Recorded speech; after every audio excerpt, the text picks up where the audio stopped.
currently lighting and compositing guy at ReelFX.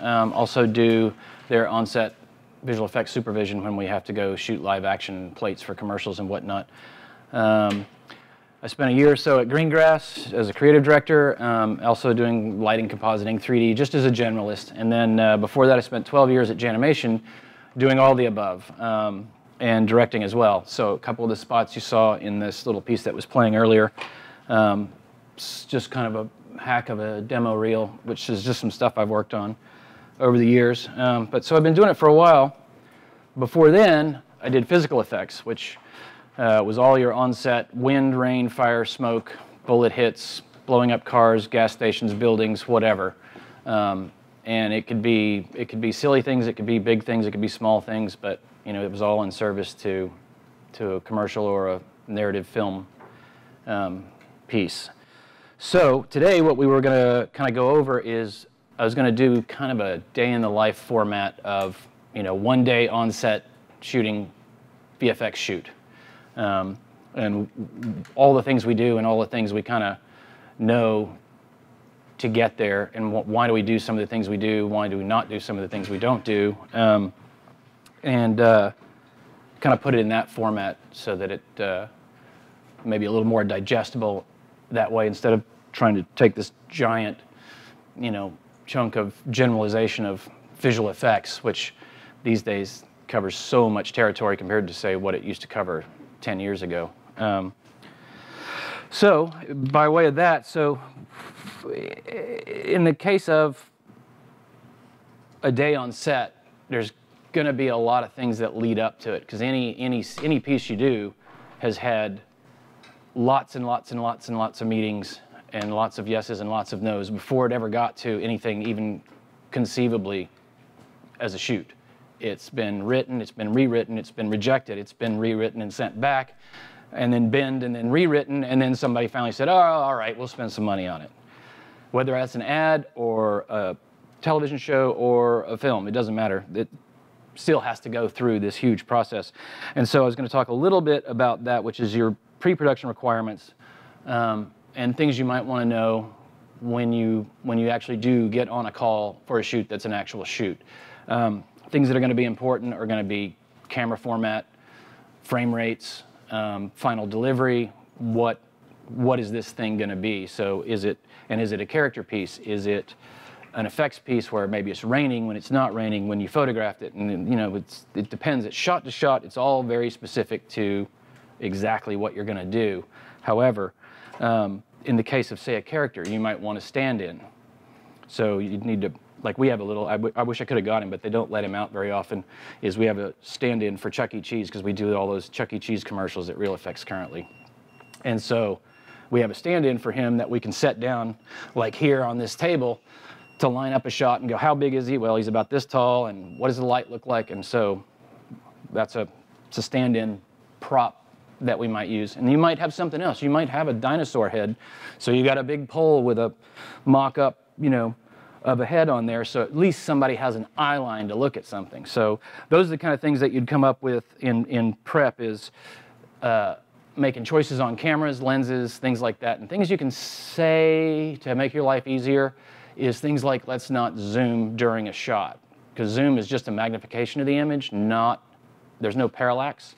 So when you go to track this shot, it makes it much more difficult with the zoom. You basically have to end up doing it by hand. Tracking software has gotten so much better over the years from what it used to be, but still a little dodgy. It works great for everything except zooms.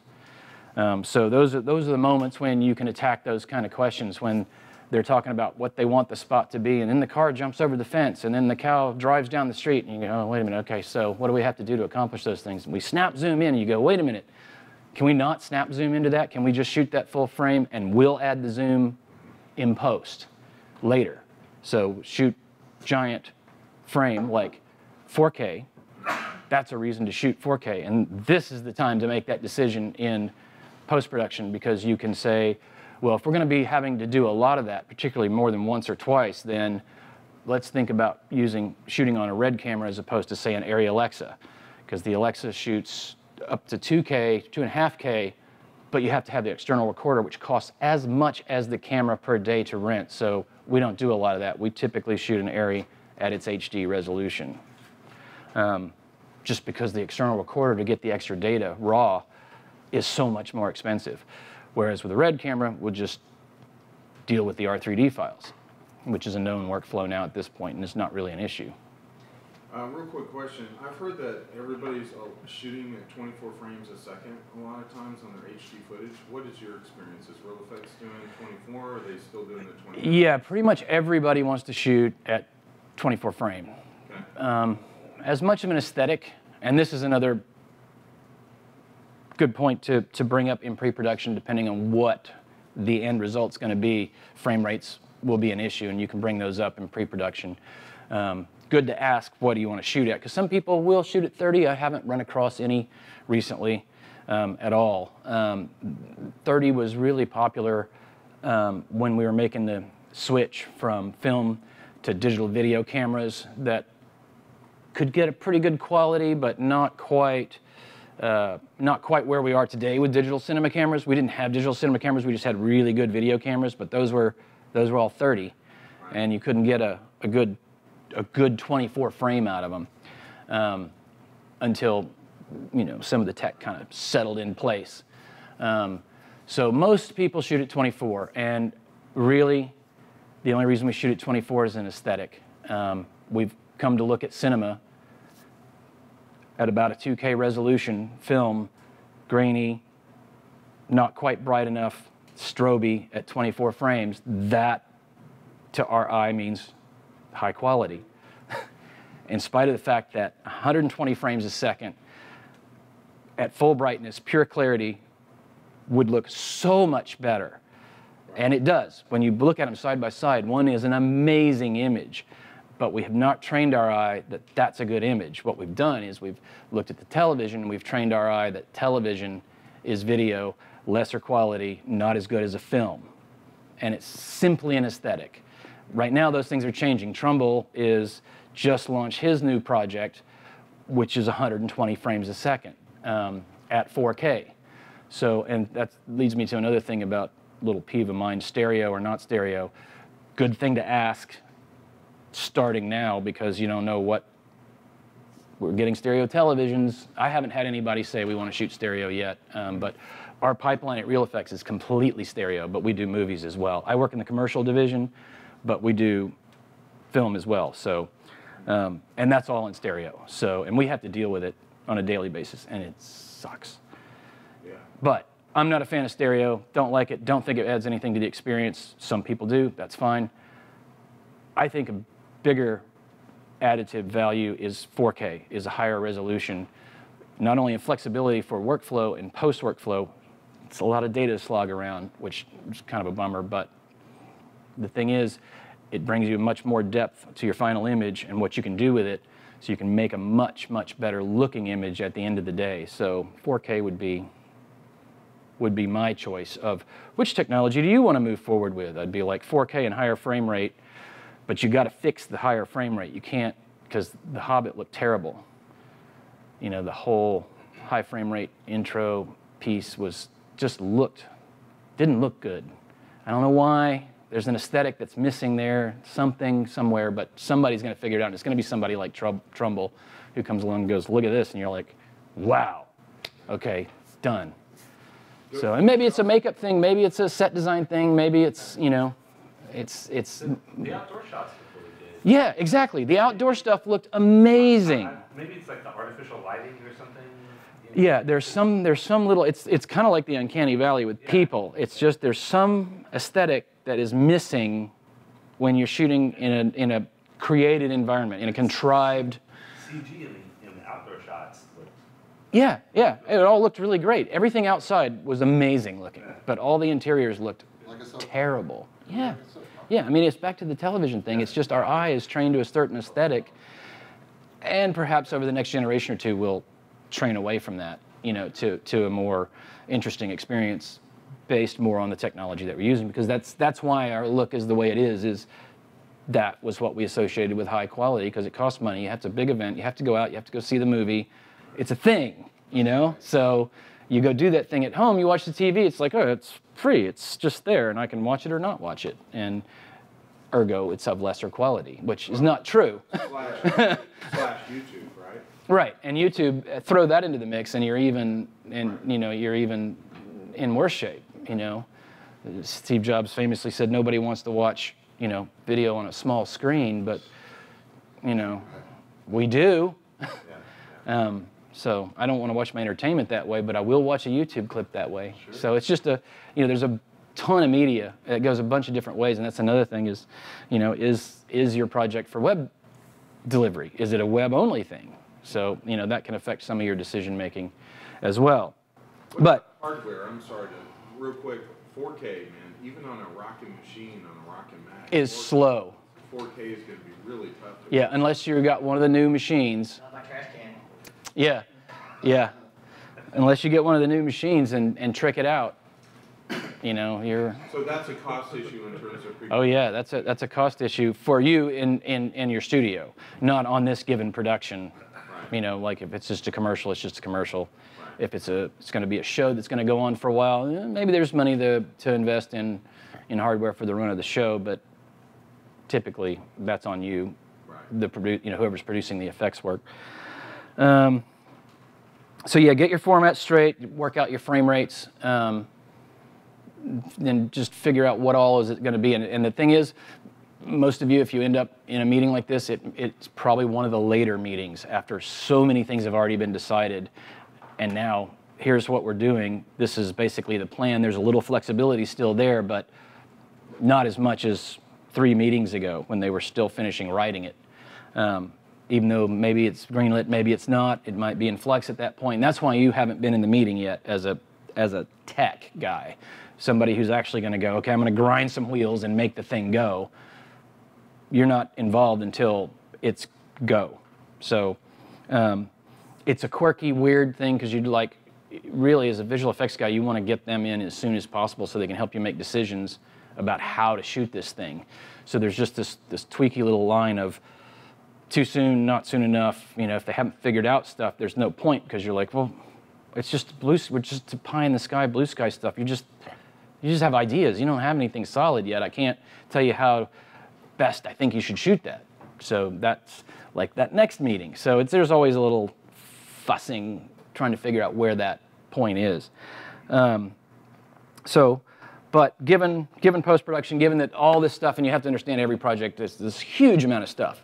And like the actual shooting is like this over a project that's, the life cycle of the project is thus. The shooting is a very small part of it. But that's mostly what we're going to go over with, here. So the next thing is who you know on set. Once you get to the point, we have a shoot and we're going to be there Thursday, 7 a.m. at the Starbucks on Lakeview, whatever. That just happens to be my Starbucks. And I go there a lot. So the couple people, everybody on set, you want to be cool with, and you certainly don't want to make any enemies. But there are a certain key number of people that are going to be your best friend.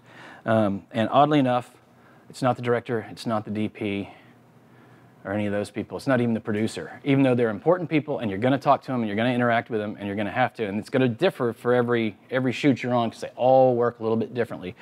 But the most important 2 people on set that you'll interact with as a visual effects guy is the script supervisor and the first AC, the first assistant camera guy.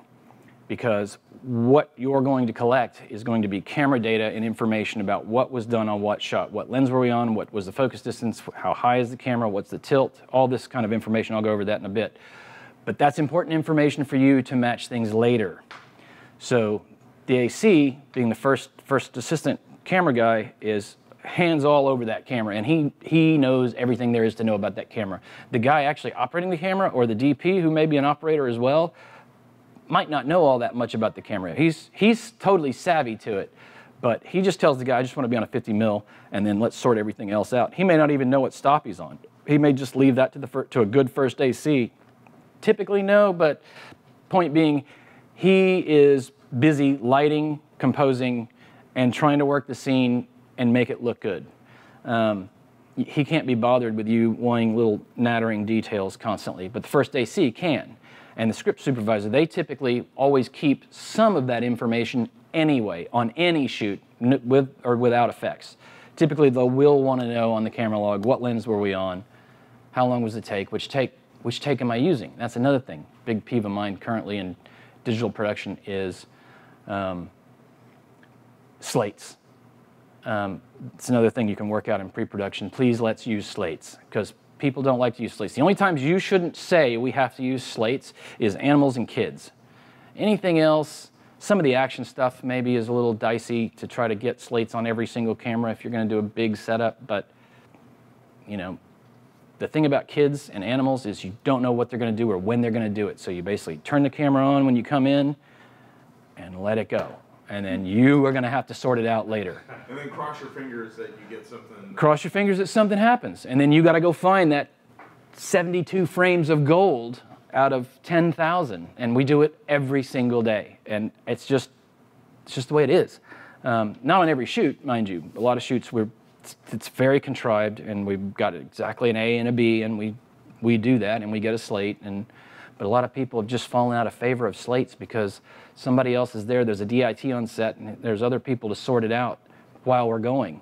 So we're not as methodical about how we find what clip it is, because it's a digital format. So things, and we have metadata. The only metadata we had in film days is the slate.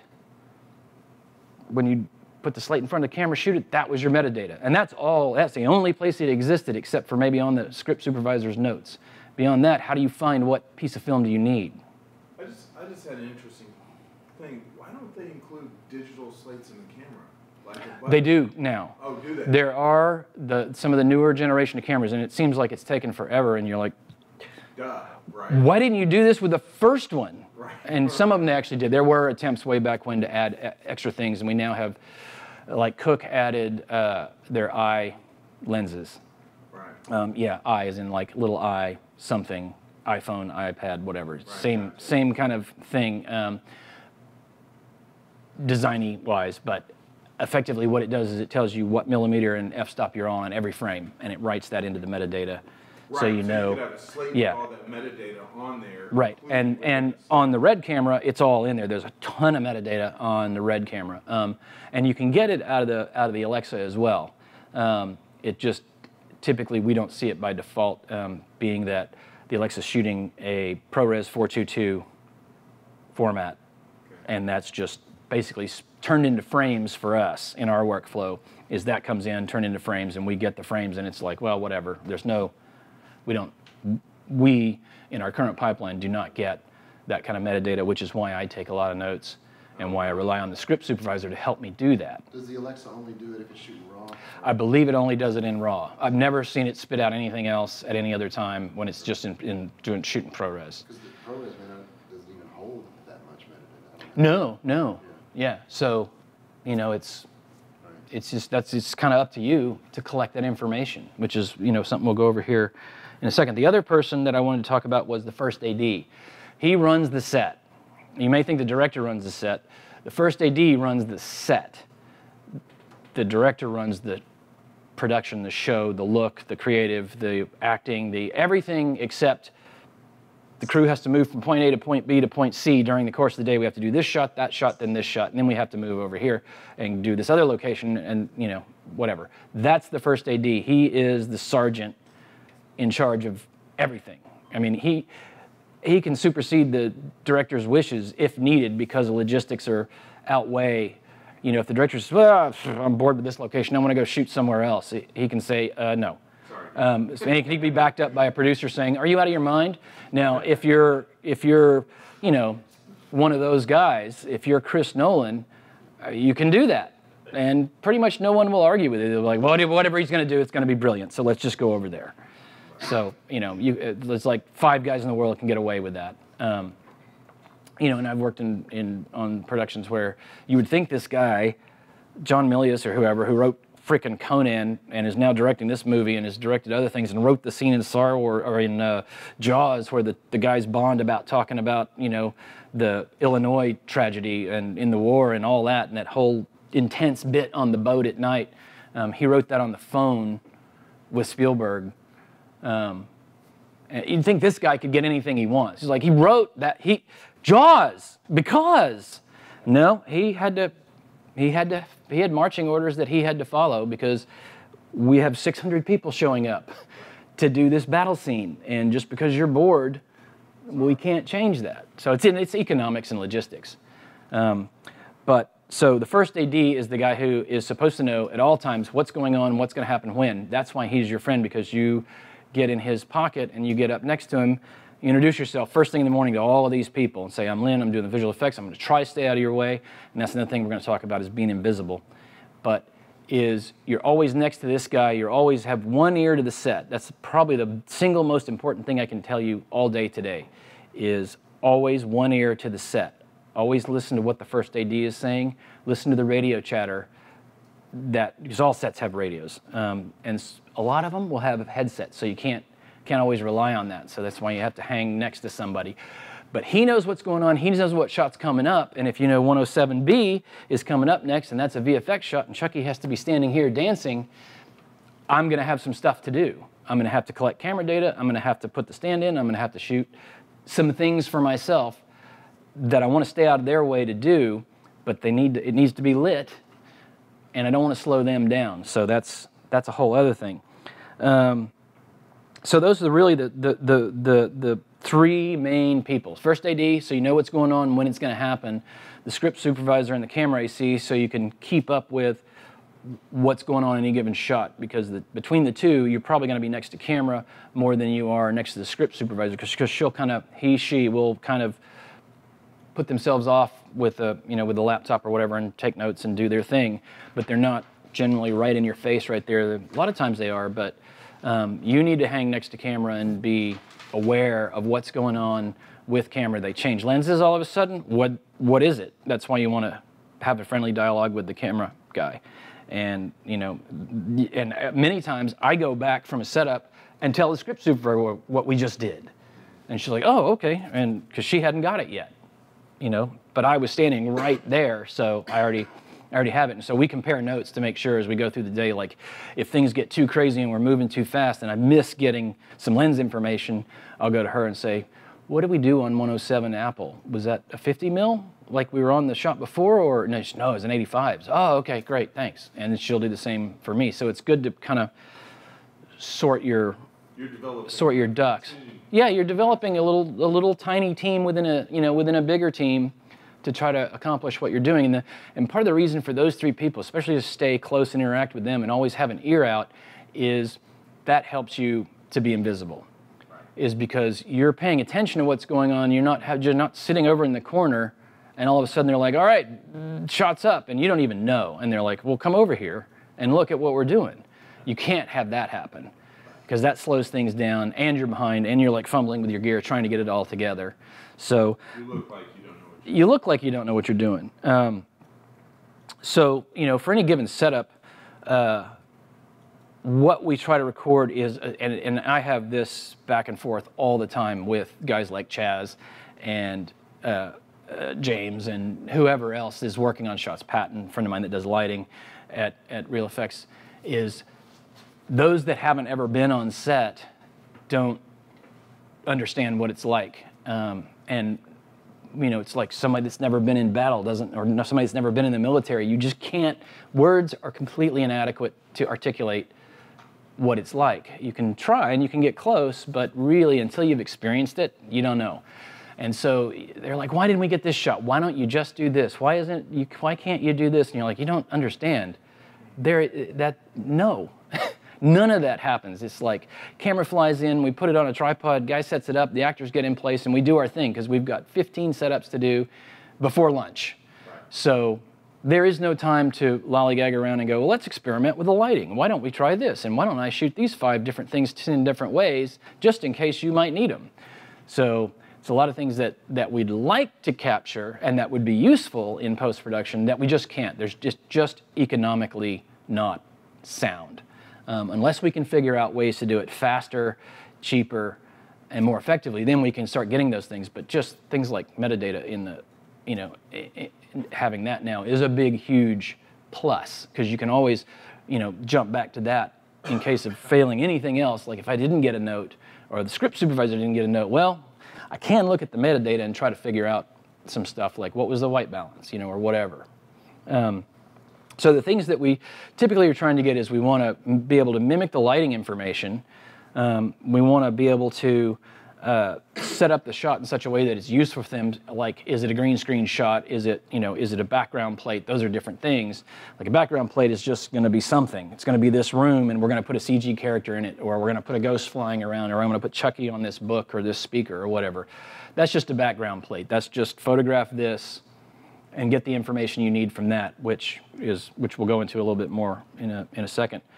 But the other kinds of setups are big setups like green screen setups. You know, on the stage down there, there's a big green screen. And so what are the things about that? You know, that's mostly a lighting thing. And typically my little tip is just light the green screen 1-to-1 with your actor. The hottest thing on your actor, the brightest light, make the exposure of the green screen the same as that. Not too far over, not too far under. You can go a little bit if you really want to pull something off. But you know, that technology has gotten so good these days. You know, you just watch out for things like, you know, if it's a blue screen, you don't want to wear blue. If it's a green screen, you don't want to wear green. You know, that's pretty obvious.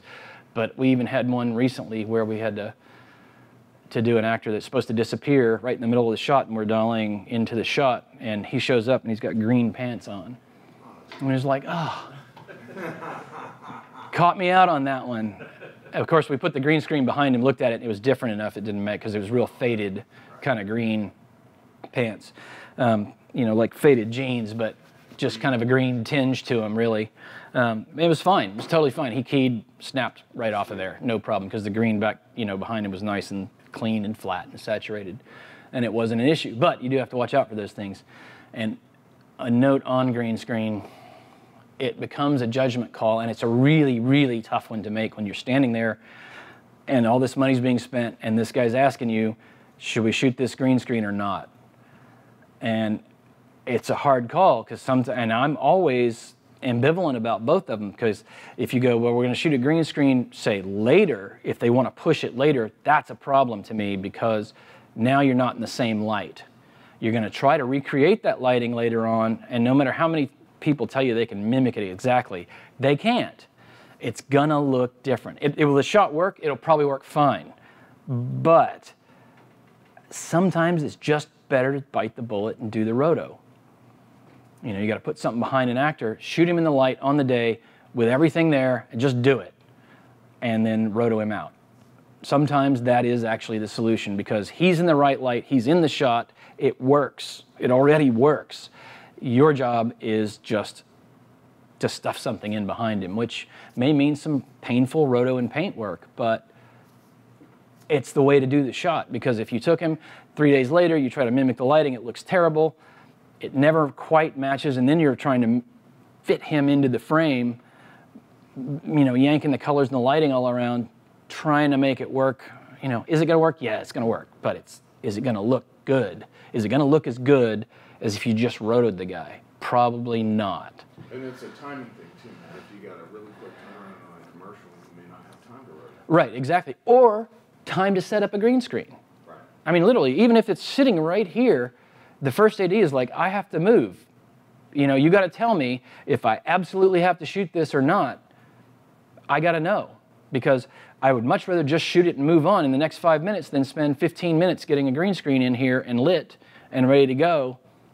That's 15 minutes he really doesn't have typically. They don't, you know, we don't allow enough time for a lot of the things we attempt to do. It's kind of the Wild West still, which is kind of cool and makes it kind of a fun place to be. But, you know, it's run and gun, and it's figured out, and a lot of it's guerrilla filmmaking, and, you know, a lot of them don't even want to know how this stuff works, you know. Real quick, tools of the trade. I know Will has that. Yeah, I was going to get into that. Okay. And we don't do the chrome ball anymore. What was that for? Is it just getting lighting information? Yep, right? yep. It's for getting exactly what we're going to shoot with the spherical HDR. Oh, cool.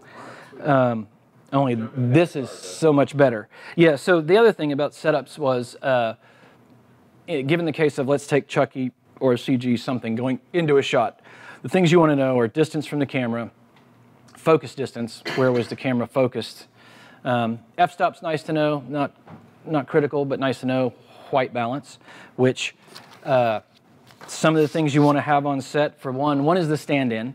So if you got a guy or something going in there, even if you don't have a guy and nobody has the money to make you a guy, ours is a print of artwork that we did of Chucky, and he's cut out and put on a foam core thing, and you just stand him there and go there, they're lining up the shot. Now you take him out, obviously. Now, obviously, yeah, but I'll shoot reference to that. Okay. I'll say roll, when I set him in there, I'll say just roll a second of that.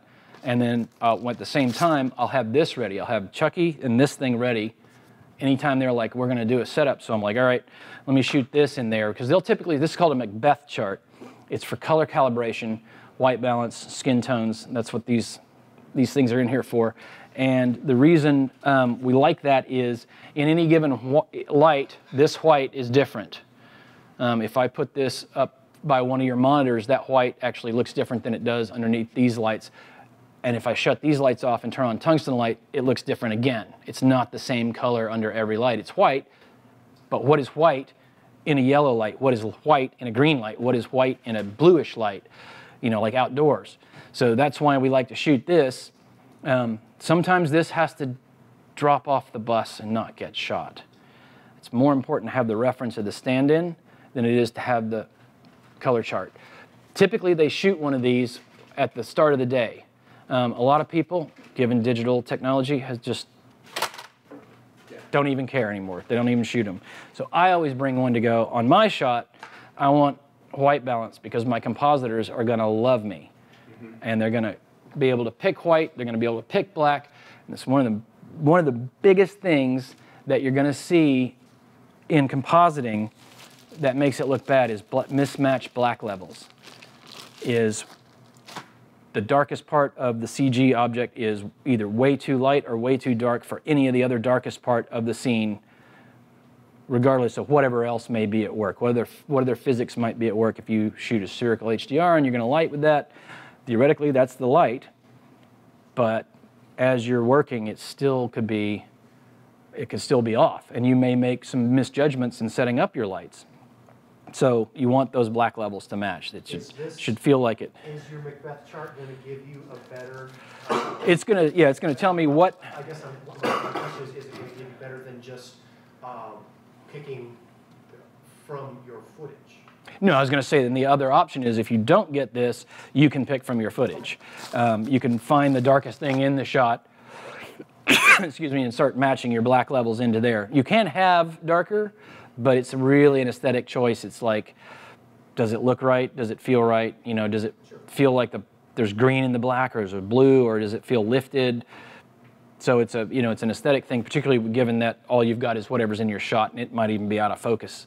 You know, because they may have this shallow depth of field for just where your thing is, and everything else is starting to fall off, so it gets a little harder to judge. But yeah, you can totally judge off the footage, and you're going to do that at the end of the day anyway when you're doing the comp. But that does make sense, so like you say, as far as if everything else is crazy soft, and that's where your blackest black is, but then you'd still be able to get a true black. A true black of what it looked like right here in that light.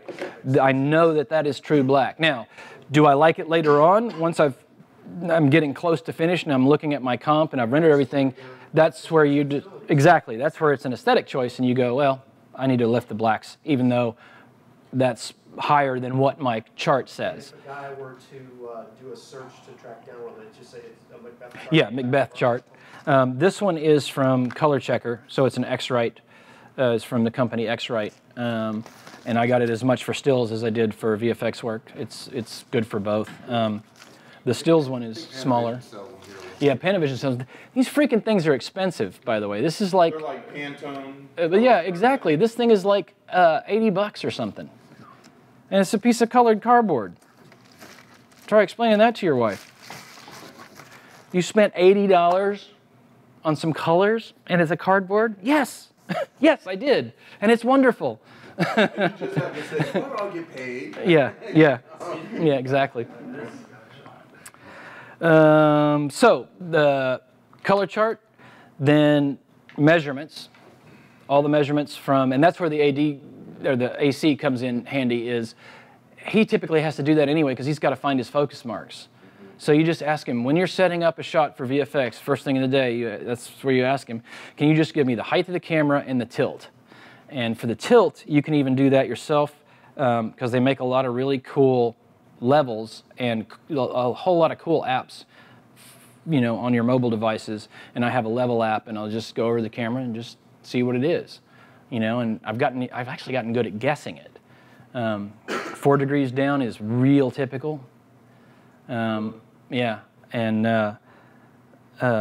it becomes a fun game to play with the AC because those guys can tell you how far away that camera is from me right now. They'll say that's 5'3", wow. And you take a tape measure and it's probably within an inch of that because that's what they do. They follow focus. They've got to know where that thing is, and they get good at judging it. Even though they're using a tape measure, they still get good at judging it, watching somebody hit their marks from 8 feet to 5 feet to 3 feet. You know, you've got to be on. The eyes have to be in focus, so those guys get good at that. So I like to play a little game with them because I hang around with them so much. I'm starting to get proficient at it, which is a little scary, but still kind of fun, you know, because I'll go, it's 4 degrees down, and they'll go, really? And everybody will pull out their levels and start, and they're like, God damn, he's right. Or, you know, I'm half a degree off or whatever, you know, so. Now, real quickly, to your point, something I was talking about in a conversation with Eric and actually at the Texas Motion Picture Roundup, Alan LaFay was doing, he said, you want to have somebody like Jay come on set? And I said, no, not really. I go, you want somebody like you or Will who is used to being on set, because all graphic guys are not the same. Right, right. There are some guys like me that are very conceptual, and you give me a blank sheet of paper and I'm awesome at coming up with cool shit. But give me on set, I just don't have the experience or skill sets that you guys have. Right, it's a bit different skill set. It's not, and it is not for everybody. Right. It's high pressure, it's difficult. You have to be able to make decisions and live with the decisions you make, because you may have to go back to somebody and go, I didn't get the thing that you wanted to get because it didn't work out. And, you know, and they'll be like, well, why not? And you'd be like, well, cause stuff. And, you know, there's no one thing you can point at. You know, it's like sometimes, yeah, we were running out of light or we had to move on, or we were losing the kids. Kids are another one. They have limited work hours. So you lose the kids, you lose the kids. What are you going to do? You know, you got to move on to something else. Like on Chucky, what we do is we line them up in round 1, which is kind of one commercial, and round 2 for after lunch, another commercial, so that we're not keeping the kids beyond the amount of time we're supposed to be working with them on any given day. You know, kids under a certain age. After you must work those ages too, right? The younger kids you get done first. Right. You try to, because the attention span is just, right.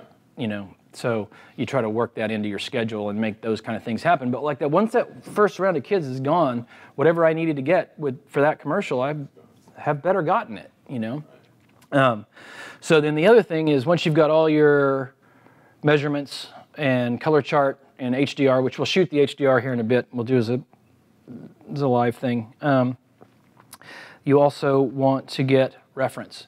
And I can't stress how important this reference can become. Sometimes the reference actually becomes the shot. So you have your stills camera. Like typically I'll carry 2 if I can and leave 1 set up like this for shooting HDR so it's always ready.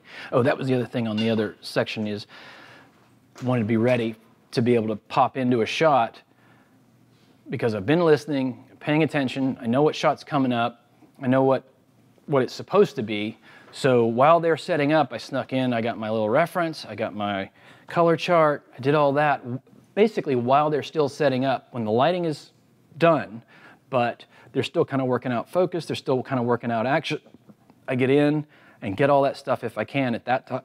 Otherwise, I'll get it right after so that we're all still in the same setup. The only trouble with getting it right after, I mean, there's the pluses and minuses, is they do want to start moving things on and breaking down. However, the good thing about getting it after is the DP and the lighting guys and director can go start looking at the next shot, which doesn't mean you absolutely have to break down this setup yet. You've got about 2-3 minutes with that setup that it can stay that way, that the lights can stay that way, that the camera can stay that way, that you can quickly shoot the couple of things you need beyond the plate that everybody was shooting. Where is your camera positioned to the onset camera? Now, for that, what we want to do is we typically will put that as close as I can get it to where the thing goes, whatever the thing is, whether that's Chucky or whatever it is, or in the case of a big environment where we kind of non-specific, right in the middle. You know, just try to find a place that makes sense, because I want to capture things for reflections in any shiny bits that might be in the CG. I might want, and I definitely want to use it for lighting. That's why I'm shooting the full 32-bit range, you know, high dynamic that we can get. And then the other, I mean, that's the two main things that's useful for, is reflections and lighting. And it also gives you a decent view of what was the set like, where were things. So if someone wanted to jump into, because it will spit out a QuickTime VR basically by default when I'm stitching things, and you can just pop in and you just can look around in the space and you get much better idea of, oh, the lights were over there and the camera was over there, relative to, you know, bounce cards and whatever else, and where the desk is or the thing.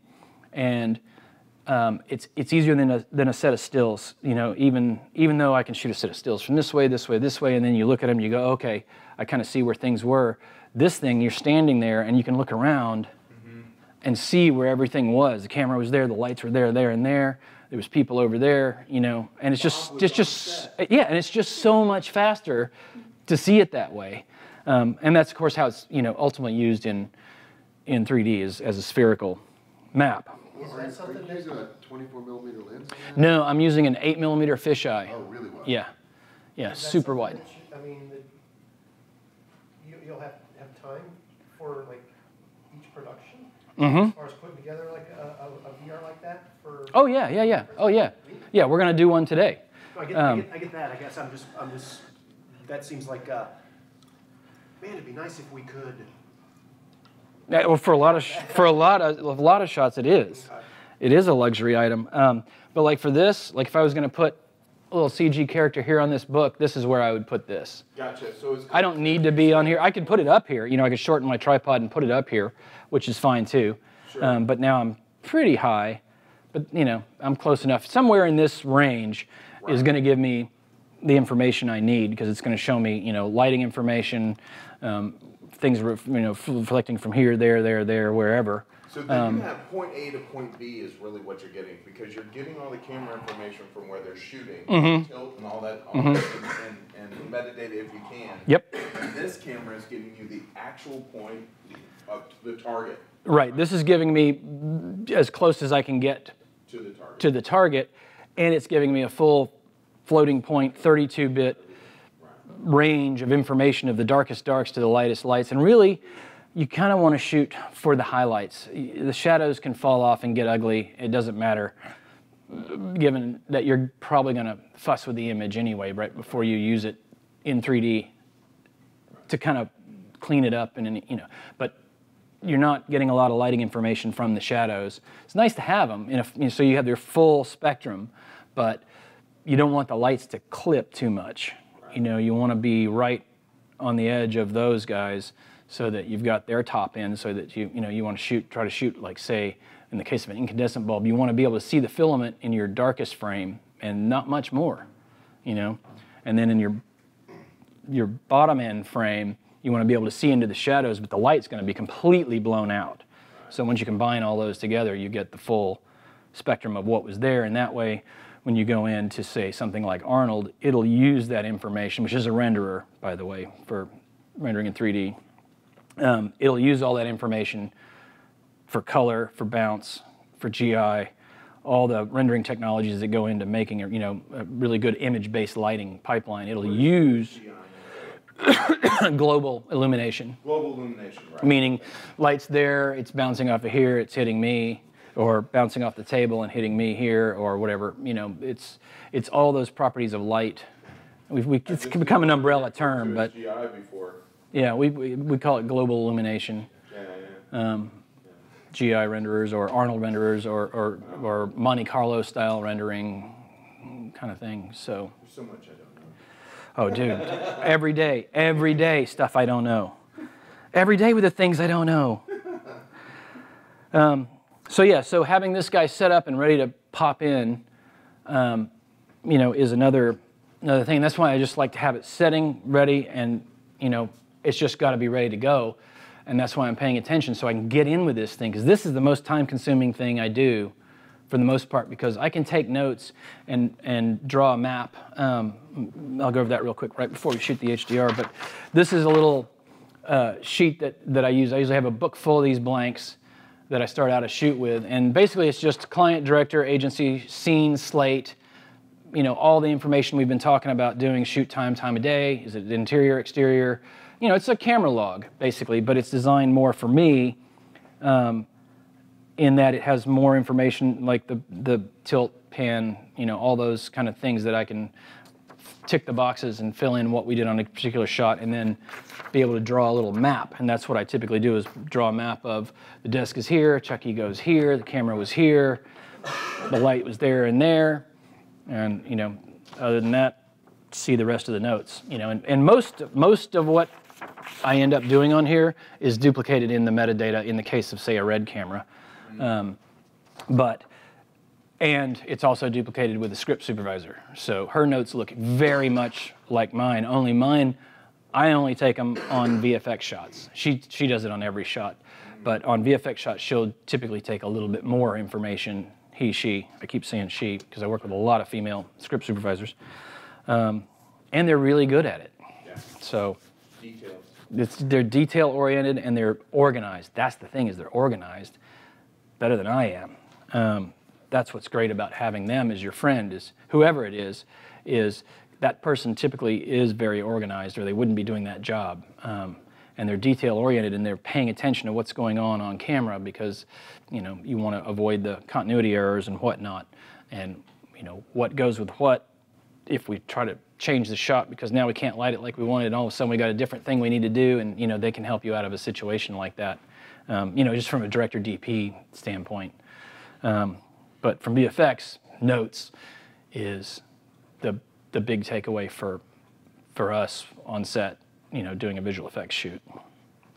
So yeah, let's shoot one real quick. Actually, before Sure. we get rolling, because I got some specific questions.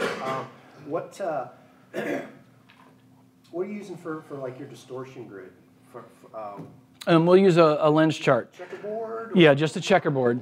Just a checkerboard. What size is like your minimum, do you think? As Like that? big as we can. If it's a local shoot, we have something about this big, but it's not quite as tall. So it's a board about yay big, all the way across, checkerboard, 1 inch, black and white. Are you shooting that straight on, or because Straight on as we can get it. Or really? Yeah. Okay. Because I'm hearing angle for like the PF match and PF track. Really? And it's anyway, but that goes to a different question. As far as for undistorting your footage before you start all your tracking and stuff, Right. what are you using to undistort your footage? Nuke, typically. Damn it. All right. Yeah. Well, no, because some people will use 3D equalizer for tracking, and they'll do the undistort there, and they'll give us a node from there. A lot of lenses already like known. Like I know, for example, if you do undistorted Photoshop. Yeah, but is this copy of this lens, is it perfectly matched serial number 117 from 118 to 200 6 months later when production line is changed and they added a new machine? Supposedly, they're close enough to the same as you'd never know. But that's the argument, is are the copies of the lens really the same year to year? You know, so we shoot them for every time we can. And it's a good question because we can't always shoot them. That's another thing, like the Macbeth chart, sometimes that has to fall off the wagon and not get done. And what are the square chart called? We call those a lens chart. And we have another size, which is about yay big, that fits in your luggage for when you have to go, you know, yonder for traveling. And we try to shoot those if we can. Like we'll stay behind and shoot a series on a lens with the AC after the day's over, you know, just long enough to get them. And, you know, we try to get them on the day in the heat of the battle, as it were, to try to get them.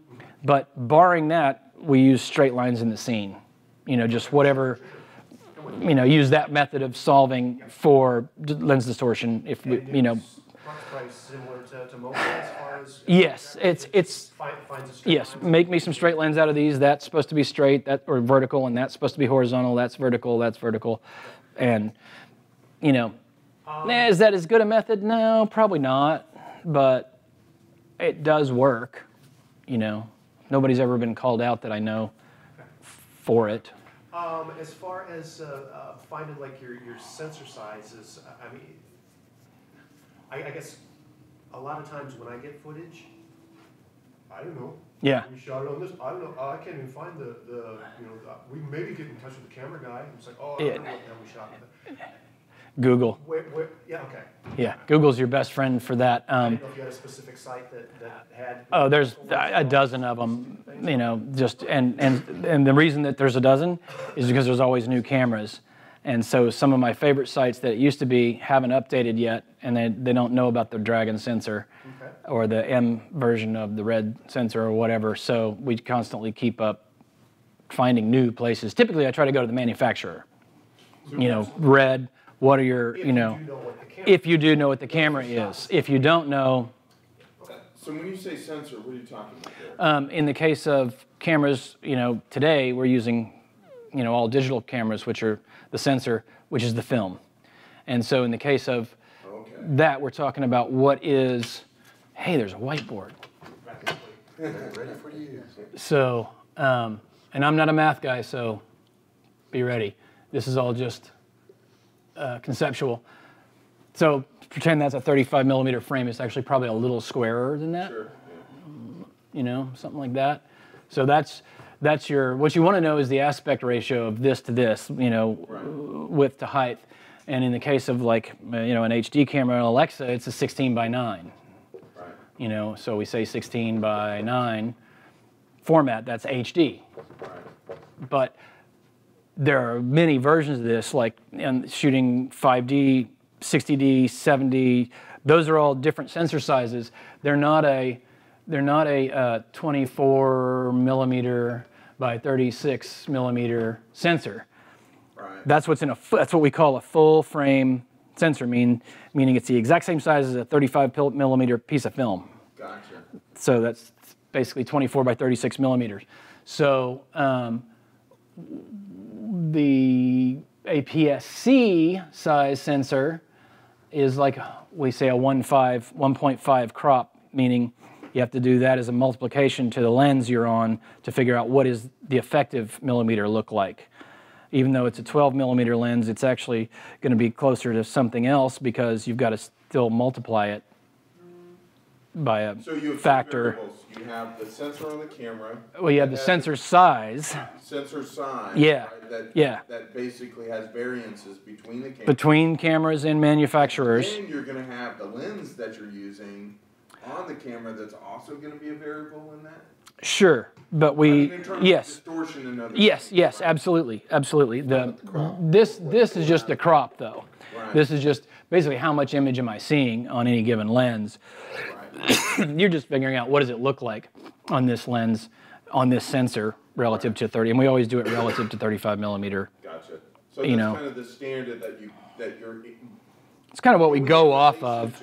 Yeah. Right, here's the standard. Here's how these sensors vary according to the standard. Yeah, just because 35 is widely understood, widely used, popular. So we kind of use that as a baseline, and then we go all the different weird places that we've gone with sensors and crops. And because, like my camera, I can effectively shoot 1:1 pixels in a 1920 by 1080 on a 16 megapixel sensor, so it's only using this center 1920 by 1080 pixels, so it's really only using a bit of the sensor like that.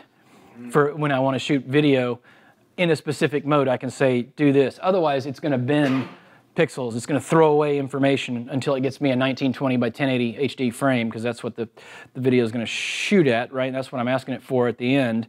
But it's going to bend pixels to get me that because it's using the full frame, unless I go into this super ultra secret special mode and say, no, shoot the EXE or external conversion, whatever. I don't know what it's a menu name. I don't know what they call it. But basically what it's doing is shooting pixels 1:1, 1920 by 1080. So it's a really small area compared to the whole sensor for shooting video. But it's 1:1, and my focal length has like now tripled because it was a 4/3 sensor to start with. So all of my lenses are double what they say. If it's a 12 meter, it actually looks like a 24. And so, but when I go into this mode, now it's like doubled again. So it's more like a 50 millimeter lens. So is that something that that's not something you would typically run into in a professional production. But when we're doing our track, I mean, it would. And so you've input your sensors, your modified sensor size, your crop sensor size. Right. Now, and your on set data, the guy says, we're shooting at 17 millimeters. Mm-hmm. So would I be keying in 34 millimeters for my track? No. Okay. All the focal lengths and all the math should still work out the same as long as you change this. Okay. As long as you go, no, it's 7 by 12 millimeters as opposed to 24 by 36 or whatever. I'm using half of my. All that is magnification. My sensor. Yeah, but all that is that's only magnification. Gotcha. So that effectively. So I'm only using, like, let's say, half of my sensor, my on-set notes that I got from my. Yeah, that should still apply.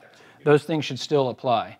You know, you may find of an optical guy would probably argue with me and correct me. Right. You know, on the actuality, because if you start thinking about it, the angles do change because they go from here to here, but my effective focal length hasn't changed.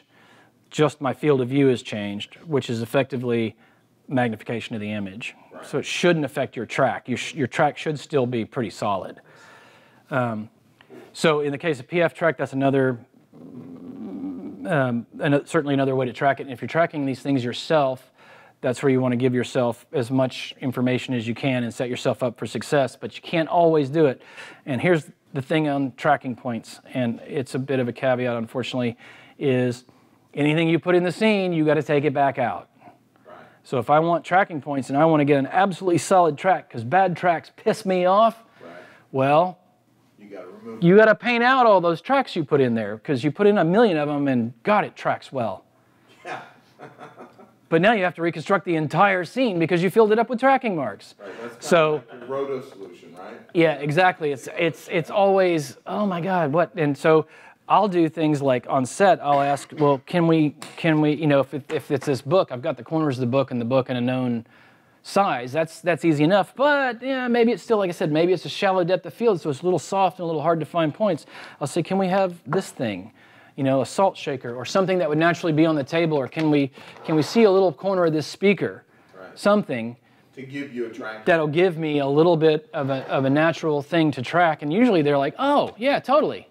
Yeah. You know, unless you really just like break their composition completely. No, you're really like, can I have this bright orange tennis ball in here? No. No, you can't have the bright orange tennis ball. But since it's an office shot, you can have a thing of orange Post-it notes. Right. I could have a little stack of Post-it notes. I could have a pencil. I could have some paper clips.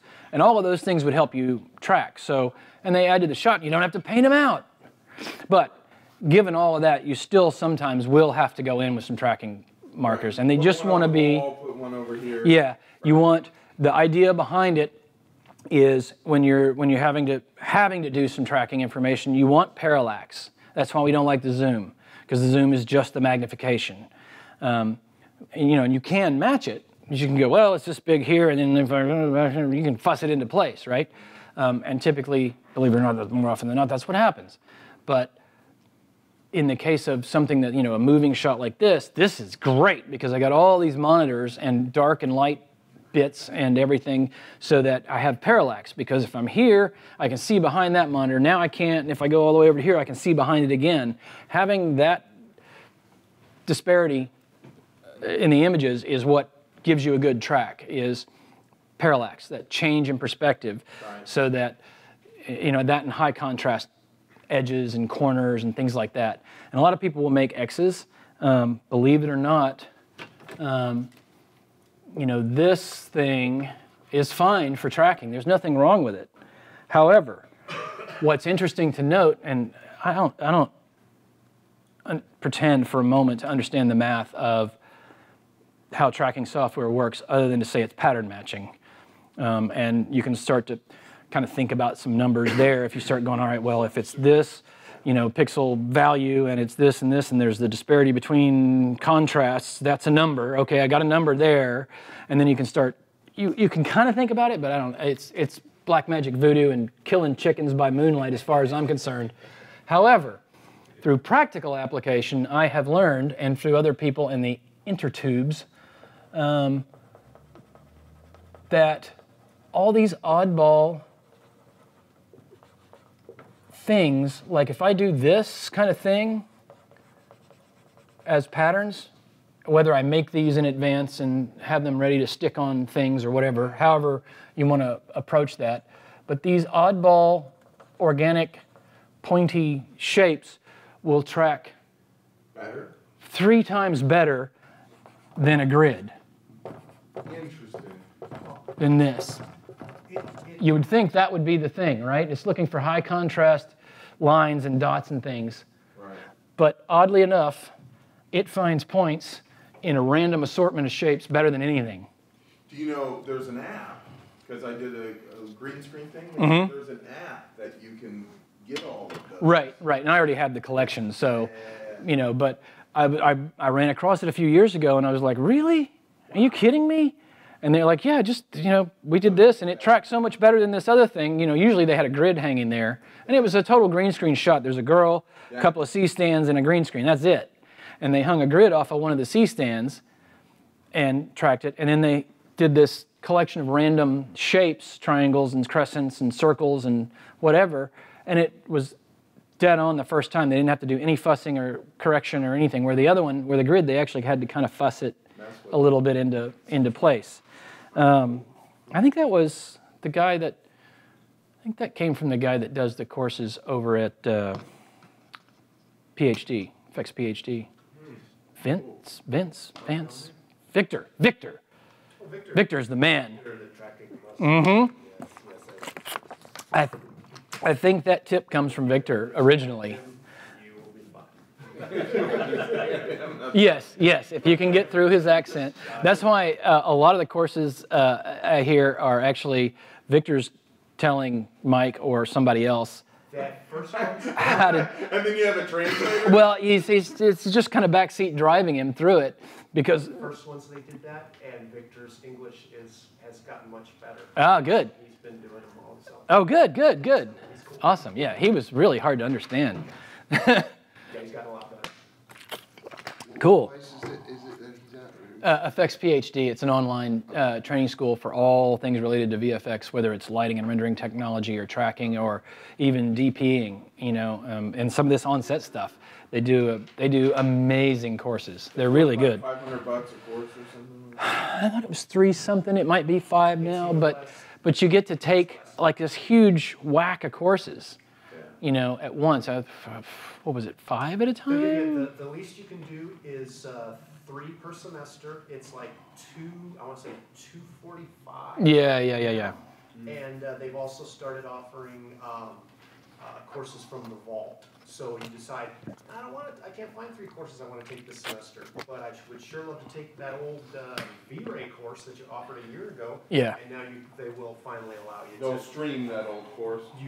They'll give you your password and all that stuff, $90, $100, whatever it is. You only get that one course, and you don't get the forums, and you don't get the interaction with the teacher, but you get 10-hour-long movies. Mm-hmm. So it's more like lynda.com. Yeah, except that you can't interact with them on the forums, on the site. You know, you don't get like a real time, you know, necessarily, but it's pretty close. I mean, you could ask a question and have it answered in 10 minutes, you know, a lot of times. They've got a really sweet thing going. Those guys have done really, really well. All right, so I was going to shoot one of these real quick and show you what that would be all about. It's a little dim in here, but We can turn on the lights. Can you turn on the other light? Yeah. no, let's make it difficult. Okay. Too dark here. Oh, I didn't mean to do that. I just meant to touch it. Arr.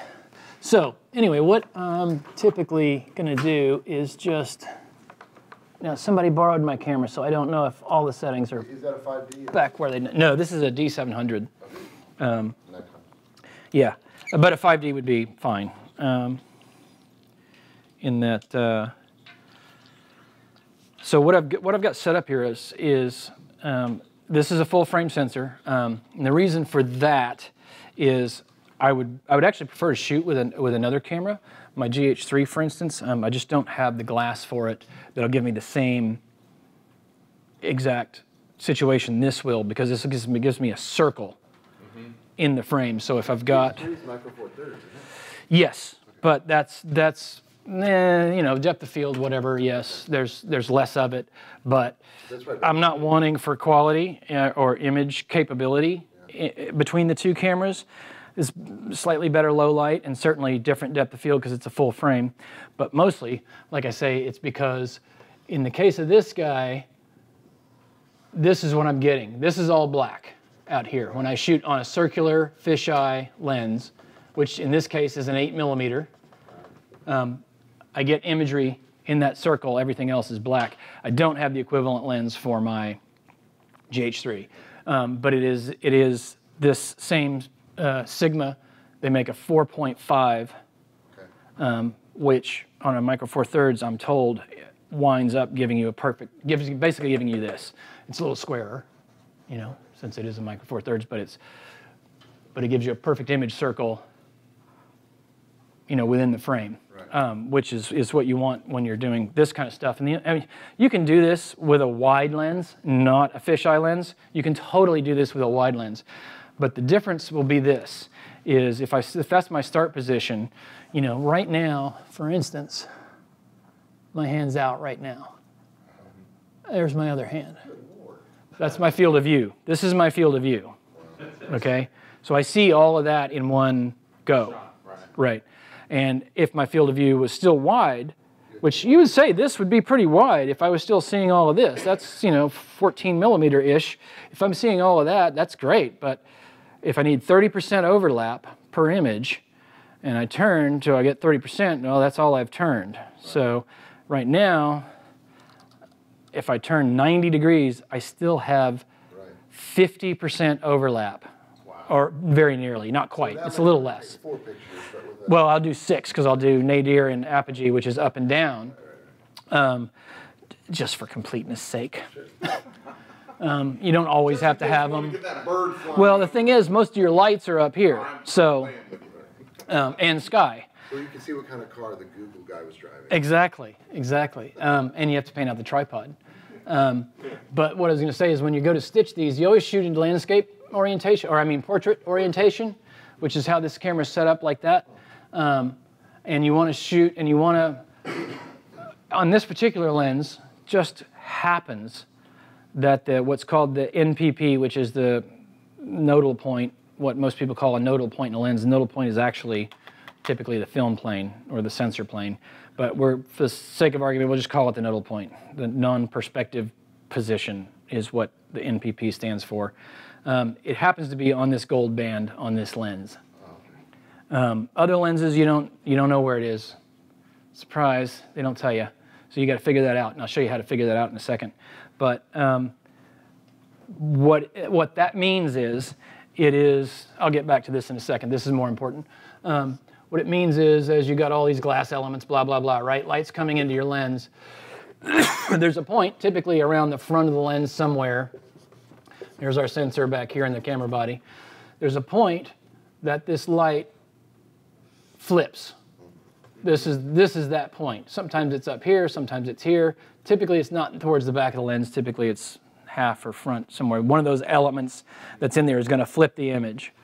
And it's at that point that you want to rotate around to get the least amount of minging about of things as you try to reconstruct your panorama when you go to do that. So that's why the camera is on this funky offset, because you'll notice it's not just on a tripod turned sideways to shoot like this, because if I did that, I would be turning around this point, wherever this is. It's right here. So that's why it's just as it exactly where your lineup is. That's why it's lined up right here on the pivot point of this guy, so that it's so that I'm trying to rotate around the point at which the image flips. The reason for that is if you're beyond or less, greater or less than that point or close to it, things will start to not line up when you go to stitch. It's usually not a big deal because you can totally do a handheld panorama, no problem.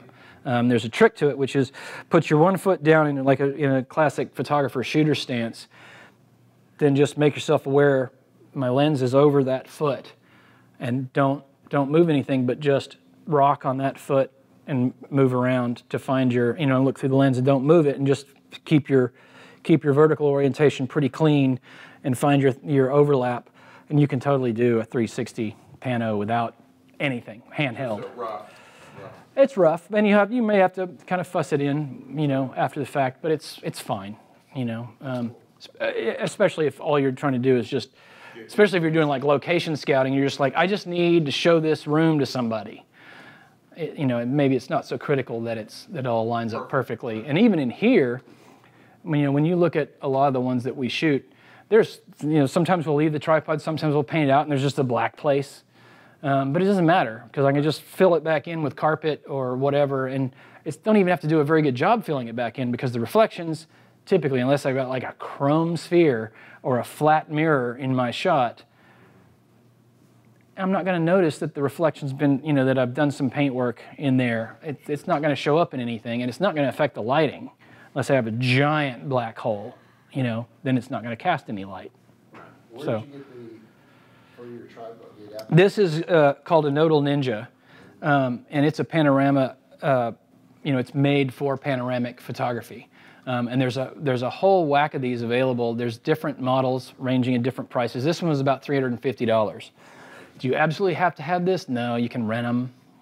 It's nice to have. Like this lens isn't even my lens. This is Jared's lens, one of the guys that works at ReelFX. Because typically I take their camera when I go on a shoot. I'll take mine as well, but I'll take theirs to shoot in this configuration. And they've got an 8mm Canon. And well, they've got the Sigma for the Canon, and they've got a 5D Canon body that I'll go and shoot shoots the HDRs on, which I'd really rather shoot this configuration because I can shoot more stops with this body than I can on the 5D. The 5D Mark IIIs, not only are they bigger sensors and all, but and better sensors, they will also shoot more stops. They changed the firmware between the Mark II and the Mark III, I think it was. So you could now shoot 7, 8 stops, whereas before you were limited to, you could shoot 2 stop differences between your low and your mid and your high, but you can only shoot 3 brackets. And when we say brackets, for instance, like, let's just kind of line this up and shoot one of these real quick. Okay, that's going to be low on the low end. So what I'll do is I'll just find something in the shot that seems somewhat representative of, and I'll find an f-stop like a 5.6 or a 6.3 or something where the lens is supposed to be sharp, and then try to find a happy place for the exposure, just based on, I'm not looking into a light and I'm not looking into a shadow. I'm just looking at something in the middle. Something that's going to give me a little bit of both values. It's got some highlights and it's got some lighting information. So I'm just trying to find a middle exposure based on what it's like here. And sometimes that's hard because, especially like when we're doing Chucky, there's all these bright lights coming from everywhere and there's colored lights all over the place, and it's kind of a chaotic, crazy little environment to be in. So I just sometimes have to guess and just look at the back of the camera and go, is that even, look at the histogram, you know what I mean? And it's just like, I guess that's okay.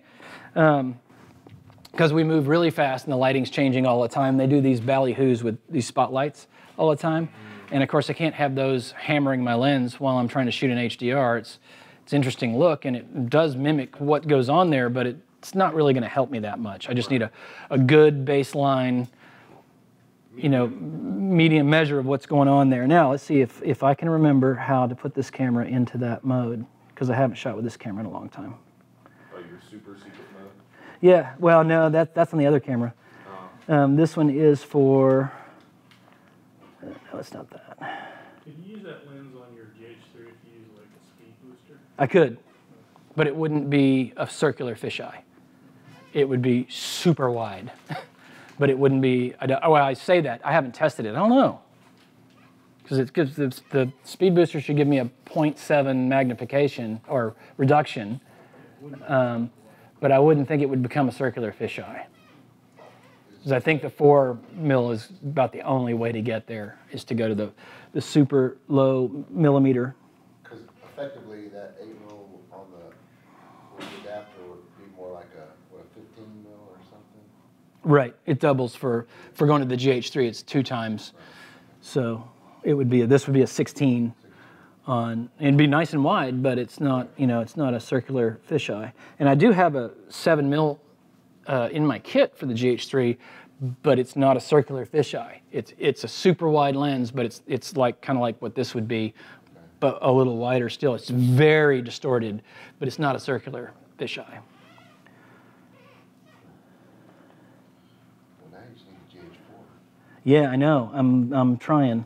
I got to figure out where to come up with the last. That's the more. I got to figure out where to come up with the last $1,000. Right? Yeah, that's harder to explain. What, $80 for the cardboard? Okay, what? Yeah, exactly. All right, so I'm going to go high there. Mode.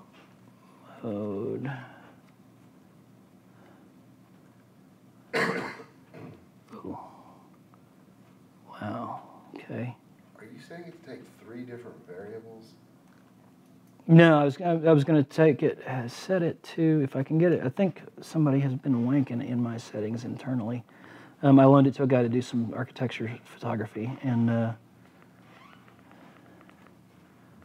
think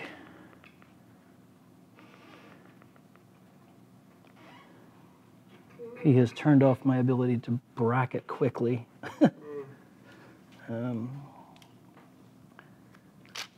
Which should be, okay, so let's do,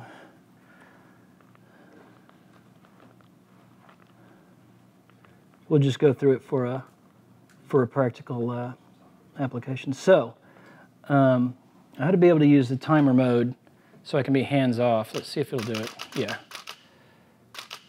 So it goes through and shoots 7 exposures, and the only thing it changes between them is the shutter, the time the shutter was open.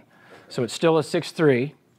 It's still focused like it was, unless I might have forgotten to turn off autofocus. But on a super short 8 mm like this, you know, but it's okay. You just focus once and it's fine. But it is an autofocus lens, so it's good to shut it off so your focus is set. So you have everything manual, with the exception of your shutter speed. That's the only thing that's going to change. So that is 1 bracket. And then what I would do is go 90 degrees to that and repeat the process. What is that mode called again? Well, on this camera, it's an interval time mode, but I could just as well be holding the shutter. It's just I don't want to touch the camera to shake it if I don't have to. Right. And on this camera, it's called interval time mode or whatever. For shooting time lapse or anything like that. But if you put yourself into a bracket mode, which is I've got it set to shoot 7 1-stop increments, then and put it in continuous shooting mode, and then use the interval. As soon as I say go, it'll shoot the 7 brackets and then stop. So it's real handy for doing that. It's faster if I just put it in continuous high and just hold the button. But that's only good when I've got longer exposures. What's nice about doing it this way is, you know, I can just, it's actually a little left, up twice, okay kind of thing. It's like a Nintendo trick. And it'll shoot all the brackets that I need. In this case, it's taken a little bit longer because they're slower exposures. But on set, I would be doing this really quickly. I wouldn't be talking to anybody. And I would just go 1, 2, 3, 4, because I can get this done typically in under 2 minutes.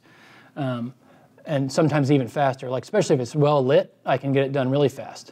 Because I just go, and just go 1, 2, 3, 4, 5, 6, and done. And so that's all the way around. So that last one's leaving it open for like 2 or 3 seconds. It is. It is. It's leaving it open for a really long time because I've got it stopped down a bit, and I'm only at 200 ISO. I mean, I could change it and go to high, but then now it's all backwards to me. Ah, blast! Now I've done it.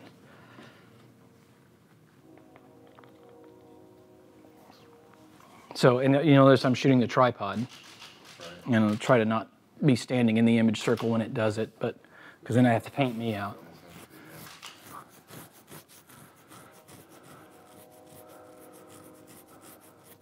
I forgot that on this camera I'm also, I forget which direction, just barely fits to go straight up. So, and in that case, Chinese knockoffs of that device now.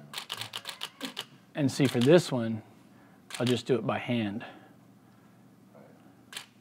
'Cause it's harder to get to the menu. As long as you just hold it down. Yeah, it'll keep going. I missed a sentence, Lyn. What do you call that lens that's on there? This is an 8mm fisheye. It's made by Sigma, and that's how I know that gold band is the point, the NPP. So let's see. Let's see if we got anything at all. I don't even know.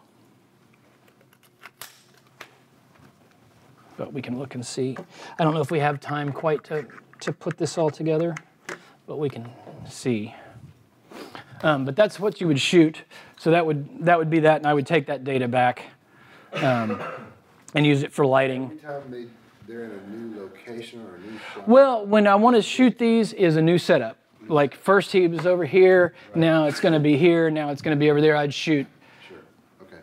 I could be able to share these two, maybe, Right. but I'd try to shoot them. Right. Because If I couldn't shoot them, then maybe I could cheat one to the other because typically, at least for the lighting, the reflections maybe not as much, but the lighting certainly is something that's going to be different because what we'll do is keep 3 versions of the file. I've got the finished pano, crystal clear, full size. Then I've got like a half-res version of that, which is maybe only 2,000 pixels wide, but I've put like a 60-pixel blur on it. That's what we light with, not the crystal clear image. That's what we use for reflections. The blurred half-size image we use for lighting, and then we can have even a smaller proxy of that for just because, other things that you might want to go faster with it. Right. So let's see, what do we got? All I really want to do is copy those over.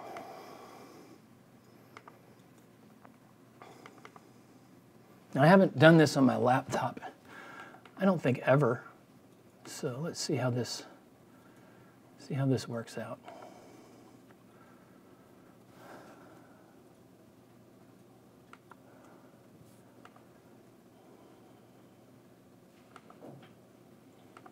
Now, I've got a couple too many, but that's all right.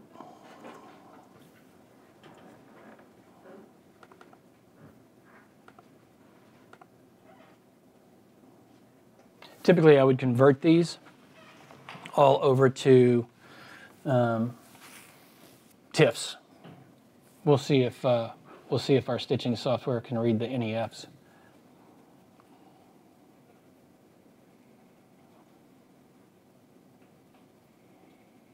But any just general questions about any of this stuff? Other than like your tape and your camera, what are you making sure that you have in your on-set bag? Yeah, tracking markers. Always want to have tracking markers. My Macbeth chart, my stand-ins if applicable. Always my number one tool is a digital camera of some kind. My GH3 or one of these guys. Because I don't always have to shoot this. Sometimes if it's a green screen shoot, why? I mean, I do, but more often than not, we end up not using it, other than for reference. You're mostly using it if you're building something in 3D, right? Well, if you're going to light something that needs to go in that place, but if you're like on a green screen shoot, yeah, it's good to know where the lights were and what their intensities were. So I shoot it anyway, but it's less critical because it's almost a fully synthesized environment anyway. We're pulling an actor off of a green screen, we're putting an environment in there, and we're putting, we're trying to match the actor to the environment in most cases. And this is kind of a backwards approach, because now maybe the actor's generically lit, as opposed to already having a location that he's supposed to be in, that we know what it looks like, or we may be just making that up, or we don't know what the background plate's going to be because the powers that be have not decided on a location yet. So sometimes it's crazy like that. Or an ad agency. Yeah. A lot of times they're called agencies. Sometimes they're called production companies. Are you doing the? Sorry. I was going to finish the list. Tape measure, whether it's electronic tape or an actual tape measure, either one is fine. It's just the electronic one's a little more, Once you've got 30 feet. Yeah, exactly. You don't have to go wandering about and string it across the set. Macbeth chart, tracking markers of some kind, digital camera, notes, some form of these guys. You can make these yourselves. It's all the camera information you could possibly want, which in this case, of course, like I said, we've got client, director, DP, then we've got scene slate, effects number, lab roll, shoot date, time of day, plate type, day, night, interior, exterior, page number of however many pages. A lot of that stuff you don't need, but the really pertinent stuff you do. Description, comments, I use those extensively for what is this little mouse supposed to do in this shot, or what is the truck supposed to do in this shot, or who fell off the cliff, or whatever it is. And so you make some terse comments about what is pertinent to this piece of film. Film format, film stock, body serial number, lens serial number, filter, aperture, lens, shutter angle. Shutter angle is an important one. I kind of glossed over that one. That affects your motion blur. At 24 frames a second, your shutter speed is typically a 50th of a second, or 48th of a second. It's half, because the 180-degree shutter means it's closed half the time, it's open half the time. And don't commit shutter crimes, which means don't break the 180 rule. Don't break the 180-degree shutter rule. So if this is your shutter, and today it's done differently because we don't actually have a shutter like that unless you're shooting film, but it spins around the center. So, and your aperture would be here. That would be this piece of film we've been talking a lot about, would be here. So as that spins, it's only open half the time, which in this case, if you want 24 frames a second, is a 48th of a second. So our digital equivalent is 50th of a second. So that gives you the same motion blur you expect to see on film. Again, an aesthetic. You can have more or less. Shutter crimes, however, are starting to close this thing down so that the exposure is so fast, the motion blur is not good anymore. There's almost no motion blur, because you can crank the shutter speed up so fast that each individual frame is exposed for a really, really short period of time, and you get that statico kind of Gladiator or Saving Private Ryan look. That's what they did there, and they did it to an aesthetic and to a point and a purpose, and they did it well. They didn't shoot the whole movie like that. Right. Don't ever do that.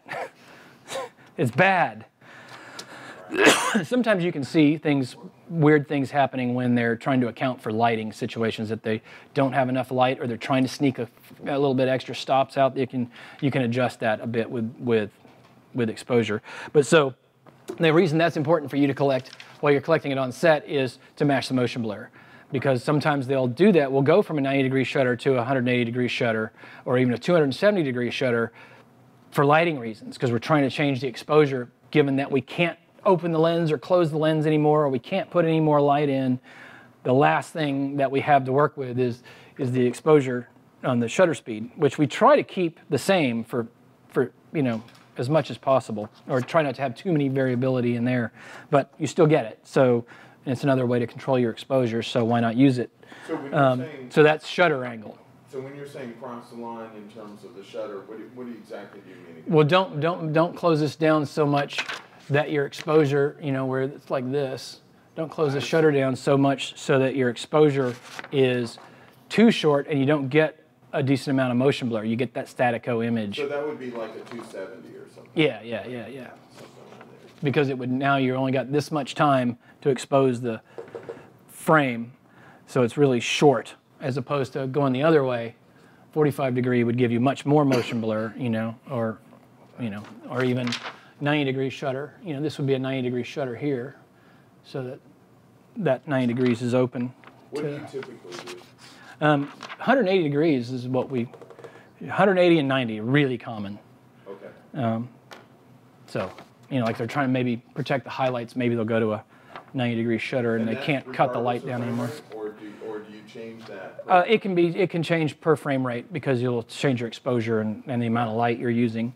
That's just up to the DP to however they want to shoot it. So 24 versus 24, you're typically 180 degree shutter, 50th of a second. That's your standard operating. Frames would be well, 100. We start going to higher frame rates, especially electronically. Things get a little different because you're not spinning this anymore. It's just a matter of sampling, but you're still, right. It's just twice the. So if you're shooting 24, then 148. If you're shooting 120, it would be what, 2. Yeah. Your motion blur goes down. Right. On per frame. Right. Because you're sampling at a higher rate. Right. You don't need it. It's if you're staying at 24 frames and you start wanking the shutter around, that you start committing what some call shutter crimes. You're getting that blur, but right. when you're capturing all this, right. you're going to have less. Right. So it looks right. Right. Because you're viewing it at the different frame rate. You're viewing it at 24 frames, slow-mo. You don't expect to see a lot of blur. Right. So you shouldn't. So. Because it would look weird. Right. And it's like, you get steppy if you just try to put a time warp on something. So, but then frame rate, shutter speed, whatever those work out to be, given this set of variables, is typically all set for you. You're just recording the camera information. That was the other thing I wanted to put on there. But then the last bits were lens height, pan angle, tilt, roll, in case you Dutch it a bit, zoom, focus, distance to subject. And then we've got track, lift, boom, swing, east, west. I don't even know what those are for. I never use them. I don't have any reason. And then on the bottom we have reference, where it's stills, a probe, the probe being HDR. Okay. Witness being a second camera, witnessing everything that's going on. Sometimes in a mocap session you might have that, but typically on a normal everyday shoot you wouldn't have that. Panorama, yeah, same thing as the HDR. VR, yeah, same thing as the HDR. It's the probe. I already did that.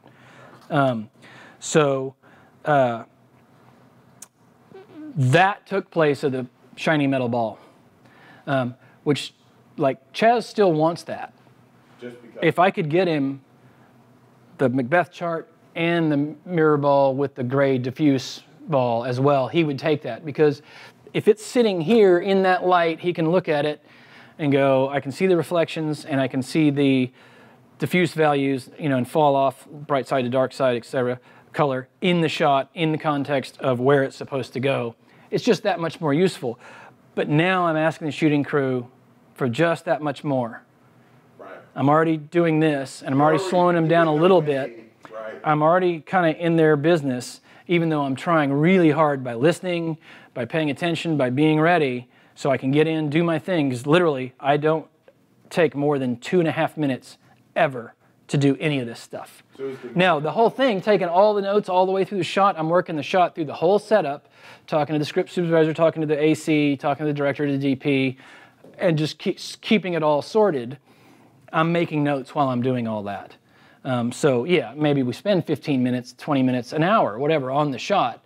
But during that whole setup, I've been taking all my other notes.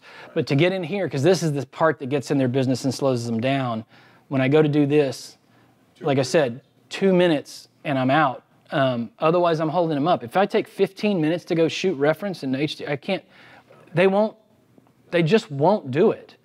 They'll be physically pushing you out of the way or walking away, and you're left with no camera, no lights, no information. So, I mean, they just do not have the time or patience for it. You have a really impatient crew.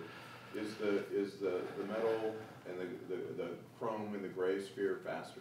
No. Is it the same? This is just as fast or faster, because I have to line that up with my camera now similar to their camera, to try to capture a higher res version of it that's going to be really useful. I don't have to do that. I can just throw it in there, in which case, if I'm just showing it to the taking camera, it is faster. But I cannot light with it. I cannot do image-based lighting off of a little gray sphere and a chrome sphere sitting in the shot framed from the taking camera. Your solution that you have is really the best. Shooting this way takes the least amount of their time, but gives everyone the most amount of information they could want as far as lighting later on in the pipeline. Not only can I use it for reference to go what was there on the day and look around in the panorama, I can use that on a sphere with no lights in the scene and go render that. I'm 90% there. Something that you do well, but I know other people in the room may not, is politically, right? If you can get buy-in on why you're on set and right. why you're doing this thing, so you get that kind of stamp as approval that, hey, this dude's going to be doing this after every shot, and I approve of it, and right. we'll work with him, kind of. Yeah. That kind of vibe, that really helps. Right? Yeah, yeah, yeah. It helps to for everybody to know. I mean, it's 6.5 dozen when you go into it, and everybody goes, oh, right. We're going to have VFX. That guy with those freaking balls. When you show up and you go, no, I don't do spheres. I'm just going to do this, and I'm going to stay out of your way. And the thing is, you can actually sometimes do generic versions of this. Right. You know, like I could shoot a generic version over behind this guy in the center of the room and not ever mess with the shooting crew. I can do it while they're doing stuff, and I've done it many times. And then I can't think of a time I haven't been able to get this shot. But if I didn't get this shot, I do have that one, and it's pretty close, lighting-wise, because I'm going to blur the whole thing. I'm going to wrap it around a sphere, and I'm going to use it to, image-based light my thing. But then we're still going to go in with some real lights, or real lights. Couldn't be farther from the truth. We're going to go in with some lights in 3D and massage the scene and make it what we want it to be and make it look nice. You almost never will just go, well, plop the HDR in and look at it. You do that and you go, okay, wow, that's great, because now I can actually make it look good. At this point, I'm starting to make it look good. I'm not starting from zero and bring it up to, does it even look like it's in the shot now? Because it used to be, that was a really hard thing to do. Sure. You would spend ages trying to get the bounce right, trying to get the fill light right, trying to get all your ratios the same as what it was on the set, even if you had all the notes. Still really hard to do, but now that we have renderers that do image-based lighting and use this information to get there, is so much better than anything else you could hope for. The gray sphere was great, and the shiny ball was great because you could at least hold it up and you could see, oh my God, there's lights there and there's lights there. Okay, I get it. And then the what I had for a while was a half chrome, half gray. 20% gray, 18% gray, so that you could just flip it back and forth and they could see what it was doing. And that was handy, kind of back in the film days, but I just can't imagine not utilizing this in your workflow. When you get such a big, clean, nice image that really has all the information and you can do a lot with. And I'm going to ask this, and hopefully it doesn't detract too much, but I'm thinking if you're shooting outside, and your biggest thing is racing against the light. Mm-hmm. Right? How much do you see where that kid, right, that beautiful kid footage, you finally got it. That beautiful bean footage. And you started shooting at 10, right? Yeah, or yeah. whatever, right? And it was right before he had to go. And the light has changed all over the place. But there were some earlier shots that they love too.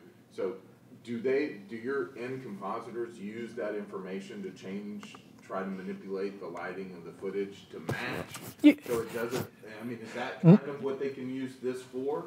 Or do you see that happening a lot? No, I don't know exactly how you would do that. So you're saying, so take this HDR and affect the footage that was better, say, 10 minutes ago than it is now. Right. No. Okay. The footage is the footage. It is what it is. And you're stuck with it until we start shooting a different way. Doing it for every setup. That is a VFX shot. Mm-hmm. You're going to be doing a bunch of those as the time's changing as well. Right. So if the sun's over here at the beginning, Right. you've done one. And I'll shoot, like we just did a thing for, yeah, and I just did a thing for Safe Auto where we're in a parking lot and the clouds kept coming by and we get this big shelf of kind of high clouds that made it pretty and soft shadows and everything because they weren't so much that they were blocking everything, but they still were cutting down the light and making it soft. And so I shot one with that in there, and then when the clouds moved off, I was like, where's the full sun? Really? I've already shot this. So I went and shot it again with the sun. So I actually have 3 on that shoot, 3 different HDR panoramas from the same spot for this commercial, and just picked one and went, that's the one. You know, once they had a take, because they shot a bunch of takes of a bunch of stuff all during that time. The clouds are moving the whole time. There's nothing you can do to, you can only try to minimize it, you know, by shooting, well, with the clouds and without the clouds. I got that option. Yeah, exactly. I got that option. But you can go nuts and you can kill yourself with that, trying to get every single option under every single condition. It's like, what is the meat of the lighting for this shot? If there are variations happening, okay.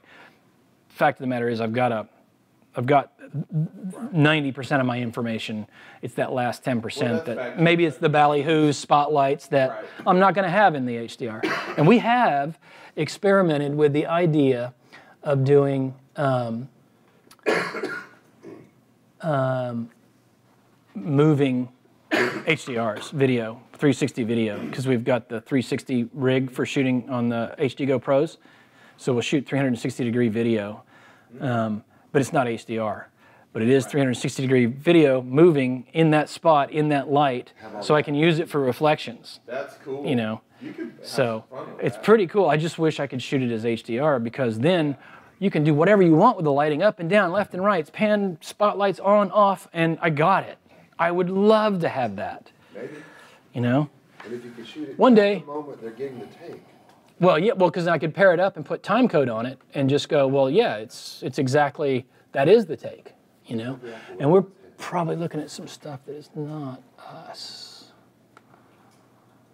I gotta find where I started. So I shot a couple of frames that I shouldn't have in here, I think. For jamming all these together, images together, I use Lightroom, HDR stuff? So this program is PT GUI. PT GUI. Uh-huh. Oh, shoot. That's a pain. Well, let's see if it works. So notice these frames here are in landscape. And I said shoot in portrait. So there's the portrait. But do you know why they're in landscape? Because I turned the camera pointed straight down and straight up. It doesn't know that that's a portrait or a landscape.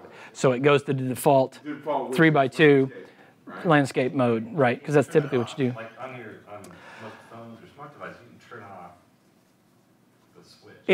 It's how this reads it. That doesn't do anything different at all. That just pulls the information in. It's a raw data dump. I have to go into Lightroom. I have to go to Lightroom and turn them. And I don't know if we really want to wait because it's already noon. But I was just going to hit go and see what happens. It might be a big, ugly, hot mess, but why not? But so this is PT GUI, and basically what you can do here is that's all the images. Yeah, it's PT GUI Pro in this case. And this will do your HDRs. So it's a one-stop place. I don't have to go to HDR shop and do a bunch of weird cropping and then export it to something else and then go to somewhere else and then go to Photoshop and have Creative Cloud not work or whatever. Right. What does this thing cost you? This is about a $200 program, which for a studio is no big deal. Right. For me, it was a little bit to get started. I was like, I don't know if I'm interested in panoramic photography. Turns out I am. But it knows that you've got your 7 exposures or whatever? Yeah, it's reading the brackets. And sometimes you have to force it. I'll show you in the advance. Sometimes you have to force it and say, no, these are brackets. Please link them together. Because what's nice is when it'll do linking, it links the brackets together as one image. So when I go paint the tripod out in one, it does it for all 7 brackets. You know, not the whole range, but that set of brackets. It knows, oh, well, these 7 go together. So if he's painting the tripod out there, then all the rest have to go here. You know, call it bracket 5. Built-in smart purpose. Yeah, it has some smartness to it, and like I said, it'll compile them and put out. It didn't ask me when I said just try to stitch these and just see what happens. It didn't ask me about the exposure, so I'm assuming it didn't get it right. But under the Advanced tab, you can tell it, no, please stitch all this stuff. And what I should have done is I should have had a known project that works already set up so I could go through it. But I kind of wanted to try it with what we shot here. Sure. But this is basically what the workflow looks like. It doesn't take too terribly long, but on this laptop, it's going to take, on my desktop, it's like... How big are each of those images? Those are all 12 megabit, or 12 megabyte, or megapixel. Once you get this, what do you have? Once I have all of these done, it will give me a panorama that's an equirectilinear panorama, meaning everything's been laid flat like a map, like a map of the world, only without all the missing bits. You know how we have to leave out bits as it just stretches those bits. Okay. So you have a big giant 20,000 by whatever it is, 4,000, 4,300 pixels tall panorama. You can send it out as an HDR or as an actual HDR file, a Radiance HDR file format, or an EXR, or a TIFF, or a JPEG. And it will default to preview mode anyway, defaults to, unless I tell it something different, it'll default to a QuickTime VR, and that's where I can go in and just look around in the sphere. The trouble with using that at ReelFX, unfortunately, is we're primarily Linux boxes all over, and it reads the QuickTime VRs as 6 slides. So when you open it up and you try to play it, it's like this one, this one, this one, this one, and you're like, that sucks. I wanted to do the thing where I could show the lighting guys, here, look around, you'll love it. And then I can't show it to them because we're on Linux.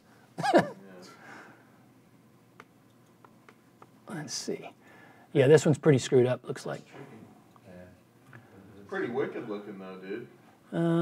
There we go. So that's what it looks like more or less. No, it actually lined everything up. It just hasn't done the 32-bit mode yet correctly because I haven't told it, I could tell it right now, go make an EXR of this and it would do fine. Right. I won't be able to paint out this tripod, unless I go link all those images, and then it's easier to paint it out, and I don't have to do it in every single frame. But that would be the only thing I would want to remove is this, is just to remove that. Have you looked at Gigapan? Yeah, it's the same thing as this. And there's tripods that do. Yeah, but I don't have time for that. Yeah. I can't go. That's really granular. Yeah, because you're on a 200 millimeter shooting this at the maximum the camera can do, which is fantastic for the inauguration, for the Super Bowl, or other such things. But for this, I would love to have this automated, and they do make a Sphere-on camera that will do this all at once, and it'll do it in stereo. But it's like 20 grand, and like 8 grand to rent or something. But basically, I could mimic that here, and I still would like to do it one day, is figure out, because this, to me, this is a known distance from here to here. Yeah. I can measure that. Yeah. I can find out what that is, and the trouble is I don't have the time on set to do it, but shoot another bracket like this, just like I just did, but shoot it from here. If it's automatic, then you could set that to do it, and you can go do... Right, but my point is on the Sphere-on, it does it automatically, and it does it twice, like I'm suggesting here. It does it at this first place here, shoots the 360, then it goes up here and it shoots another 360.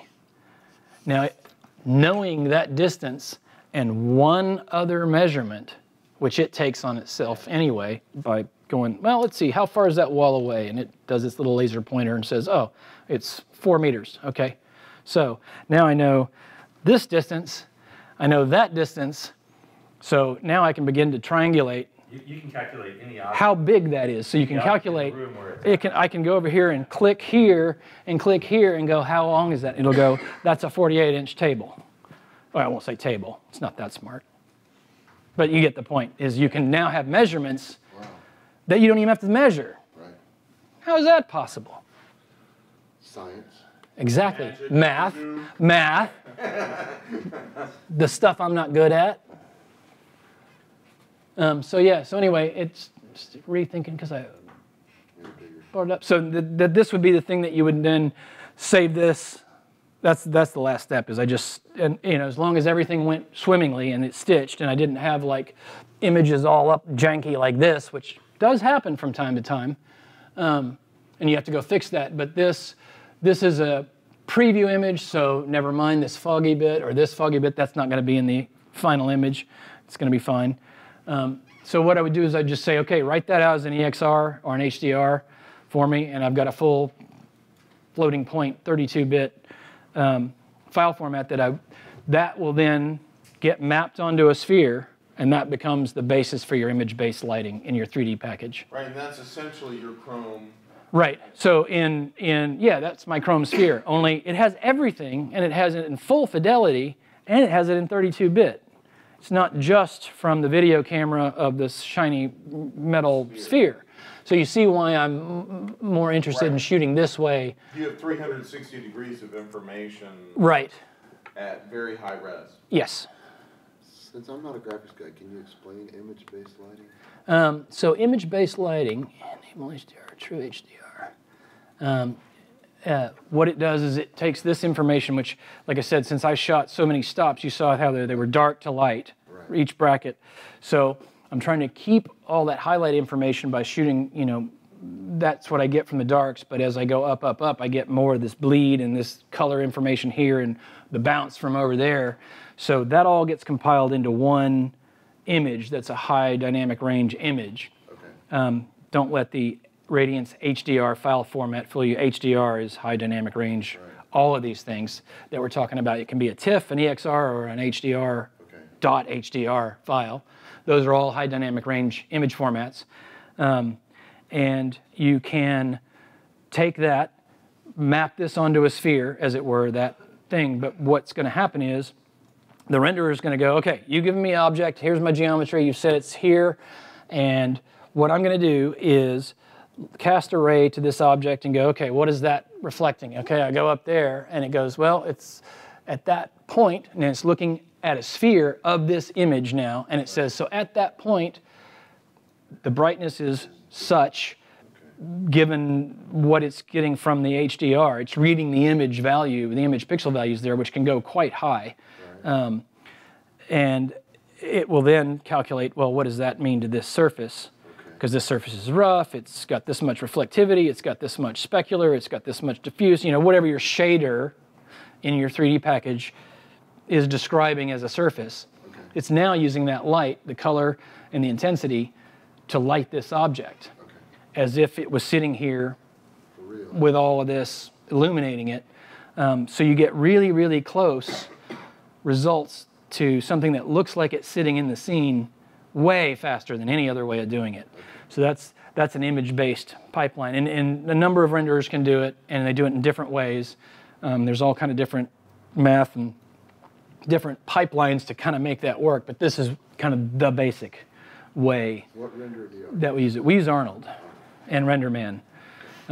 We used to use a lot of V-Ray, but I think we have decided, nope, Arnold's it, because Arnold is awesome. Arnold is the shit. Arnold is the shit.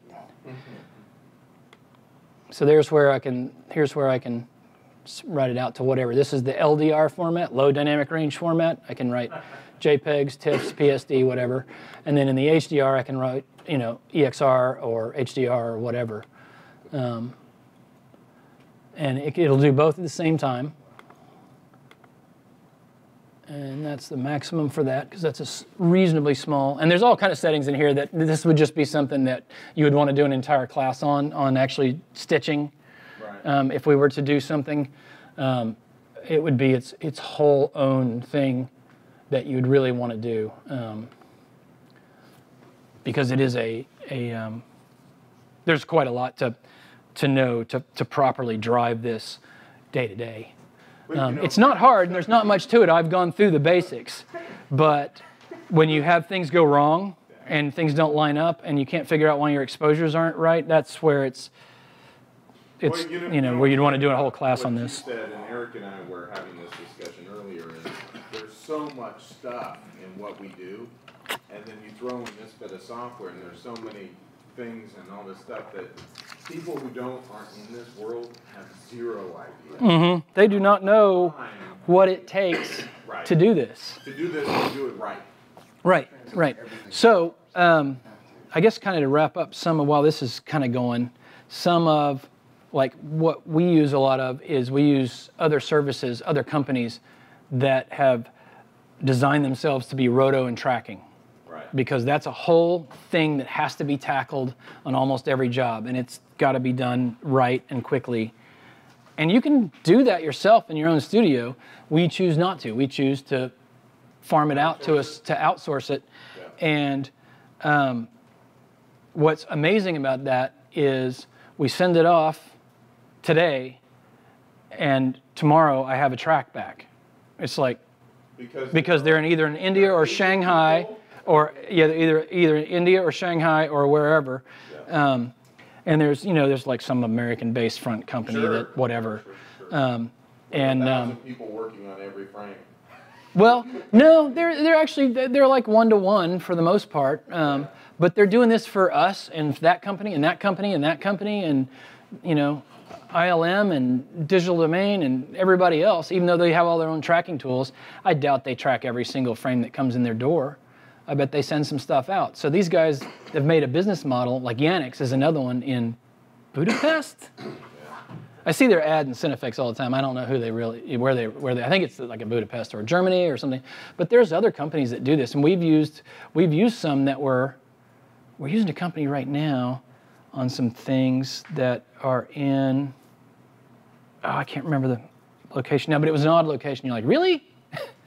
You just wouldn't think of. But why not? It's everywhere. There's production everywhere. Well, there's production everywhere. And this was not Madagascar. Oh, metadata? Yeah. I can't think of it. Not Matamoros, but it's a really odd. You're like, wow, okay. Yeah. But hang out with the Komodo the thing is, we looked them up on the map. God, I wish I could remember what it was. But we looked them up on the map, and they're like next to Crimea. Right. You're like, oh, damn. Wow. Should we even be talking to them? Don't they have better things to be worrying about than tracking our shit for stupid commercial? Apparently not. Apparently they're happy to do it because, like I say, it costs us, less than it could be to set up and run dedicated machines and artists to do this every day because we don't have to do it every day. We only need it on this 4 or 5 jobs in a row. Then we need it again later on, and it just is. It's better economically for everybody because they have something to do. They're making money. We're sending money elsewhere. I mean, the thing is, here's the thing. Is people are pissing and moaning right now about sending jobs overseas. It's like, it's too late. You've already done it. Right. It is now a global issue. It is a global industry.